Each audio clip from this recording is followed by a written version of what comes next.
What's going on, guys? Winter Kills here, and welcome to a brand new updated Atlantean Mermail deck profile.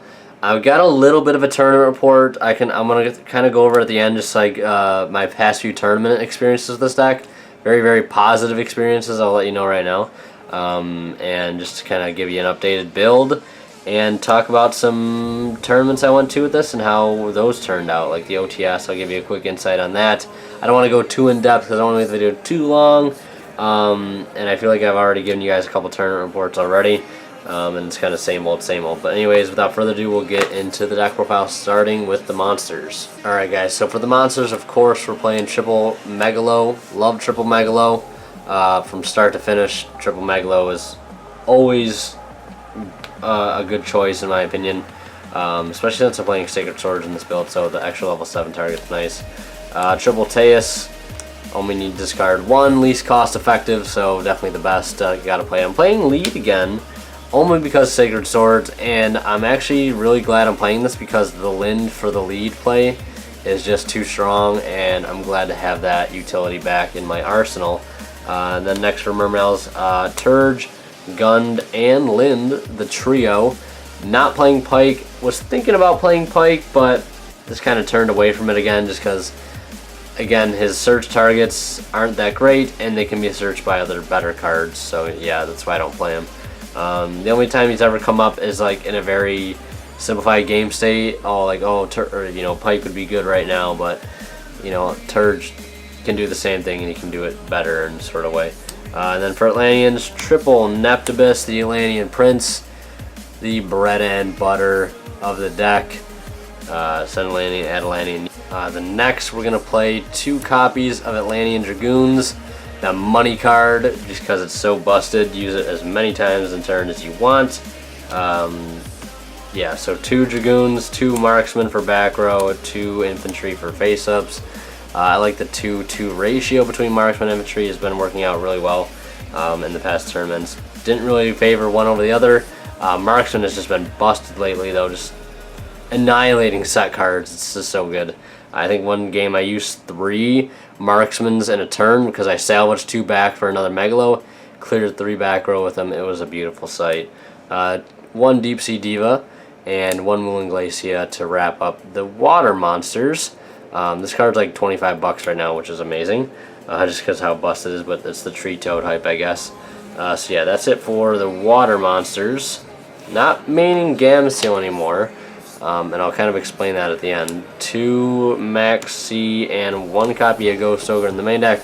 This card is just so good, and it just destroys in the mirror match. Because they summon Megalo, you pitch this when they go to search Mizuchi, and they lose their OTK basically, and I find this card just to be a decent card in general in a lot of matchups. And then obviously the 2 Maxi. I think Maxi is like a staple at the moment, just because if you're going second, you see this card, it gives you such a huge heads up with the extra card advantage.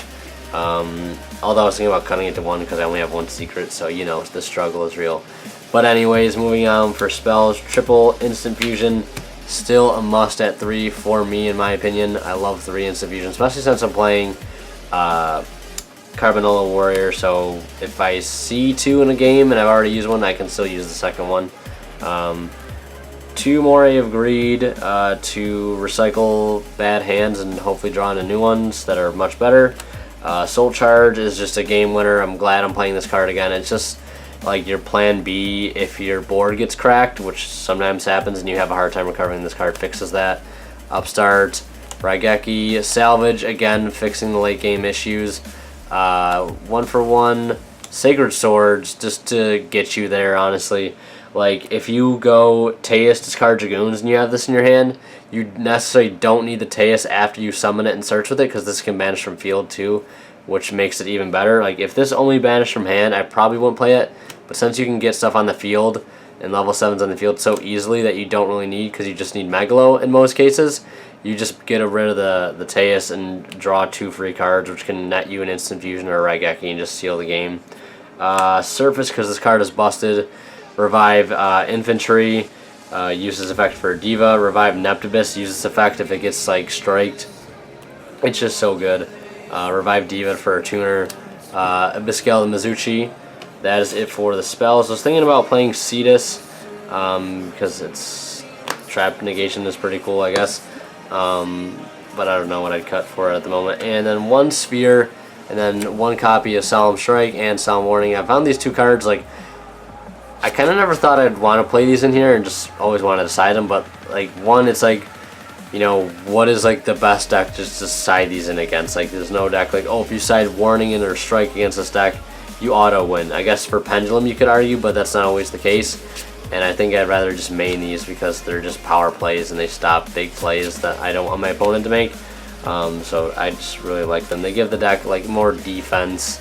Not too much where it, like, takes away from the offense, but just the right amount, you know. That's it for the main deck, 40 card main deck. We'll go into the extra deck here. Gotta play the Articuno as a 1-of, beautiful card. No, for real though, we got 1 Abyss Gaios, 1 number 11 Big Eye, 1 Red Eye Slur Metal, and 1 Draco Sack Mecha Phantom Beast. I will probably be cutting this card when Trito comes out for Bahamut Shark. Or Totally Awesome if you want to be that cool and call it that. I refuse to. I don't know, I might get used to it.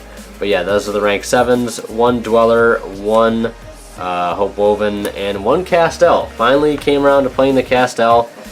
I've always, like, had this philosophy, like, if I ever make a rank 4, I want it to be a water so I can detach and get a search off of it. Obviously this doesn't allow for that, but the card removal is just too good on its own, and I think that's why you need to play it. I finally come around to it. So those people are like, why don't you play Castel? Well, now I'm playing it. So yeah, Synchros, we got Leo, Trishula, and Moonlight Rose. This card actually won me a game because I had Coral Dragon, which you'll see next, and against this kid who was playing this weird Metal Foe, Shadal, something else, and it was just a weird deck. It was, like, worked really well though, but he had Winda and I had Coral Dragon. I normal summoned Neptibus, popped a back row, added a relevant card to hand, synchroed for this, bounced his Winda back to the extra deck, drew a card off Coral Dragon, and then proceeded to swing in for a game because this card is just so good. Coral Dragon, like I said, we got to play that.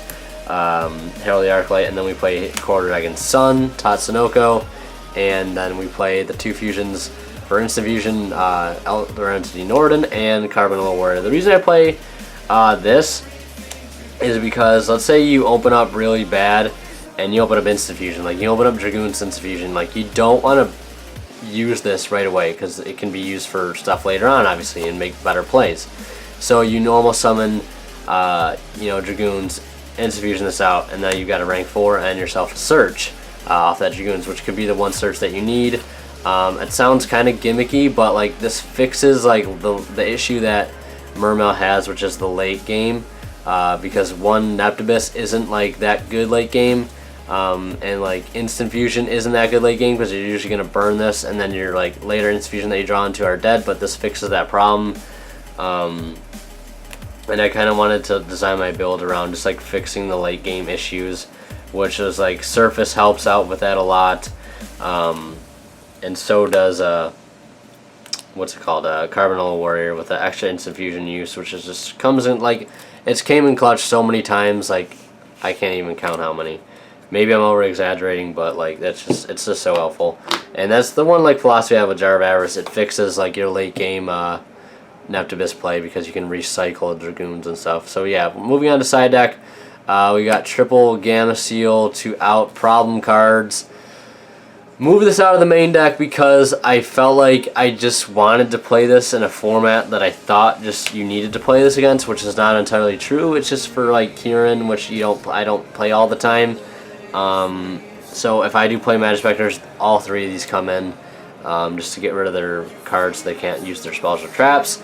And it just frees up main deck space, honestly, which is why I moved it out. And I just like it in the side deck. Second Ghost Ogre and the DD Crow. And then next for spells, triple Twin Twister. I know you're gonna like smash your computer screen like, why aren't you making Twin Twister? And you probably already noticed just by watching with your eyeballs.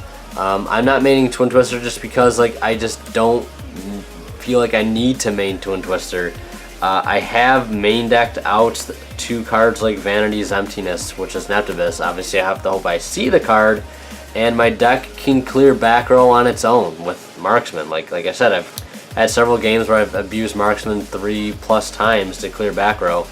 If I do play a heavy back row deck, I side all 3 copies in, and I have, like, the way my build is set up, I have so many cards that are side, like, that I'm able to side out, like Sacred Swords, Lead, Moria Greeds, Instant Fusions, you know, Sacred Swords, if I didn't mention that already, Ghost Ogres, Maxis, Upstart. Like, this card and Gamseals can just come in together so easily. Double Dark Hole siding those, double System Down, and 3 copies of Light Imprisoning, or no, 2 copies of Light Imprisoning, and 1 copy of Chain Disappearance for auto siding this. Basically, this is for the mirror match. They normal summon Neptibus, you activate this on summon, you banish that Neptibus and all copies in their deck, and Grave, and I think Hand, I'm not sure about Hand, but they lose all copies. Same thing with Diva, and it's also really good against Blue Eyes if they summon Sage. You get rid of all Sages, you get rid of all their stones. It has great utility against a lot of decks, and that's why I really like it in the side deck. So yeah, that's it for main, extra, and side. We'll go ahead and wrap things up now. Alright guys, so that's been it for my Atlantean Mermail deck profile. I hope you guys enjoyed. I'll give you a quick rundown of the past few tournaments. Like I said, I went to the OTS a couple weeks ago. I ended up getting 12th. I finished X2. There were 60 total people there. My friend with Phantom Knight BA won the whole event. I ended up getting second, or not second, I ended up getting 12th. Mermail placed second. A good friend of mine who was playing Mermail, he ended up getting second there, so good for him. And I think my only losses were to I can't even remember, it was so long ago. It was like a couple weeks ago, but if I remember I'll come back to it. But then I went to another tournament just last week and went EXO, and ended up getting 35 store credit because I split with the kid at the end. He was playing Mad Spectre, and he was actually a pretty decent Mad Spectre player. I lost miserably game 1. Game 2 sided in triple Gamma Seal, double or triple Twin Twister, and crushed him game 2 and crushed him game 3, and just came back and was able to win outright just based on those cards. I was kind of surprised at myself to be able to win in those situations, but I was just able to nonetheless. So yeah. Oh yeah, my only losses at the OTS were to the mirror match and to Hero, which was basically just Dark Law spam. So that's what I ended up losing to.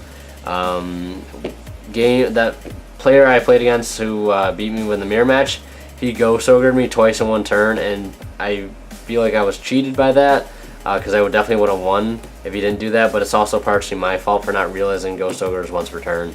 But then when I played against the Hero player, he just outright shit on me because I just did not open well either game, and Dark Law and Void Ogre Dragon are cards. So yeah. Anyways, if you guys enjoyed this quick deck profile, not really quick, but deck profile and turn report, if you did, leave a like, and as always guys, Winner Kill signing out. We'll see you in the next one.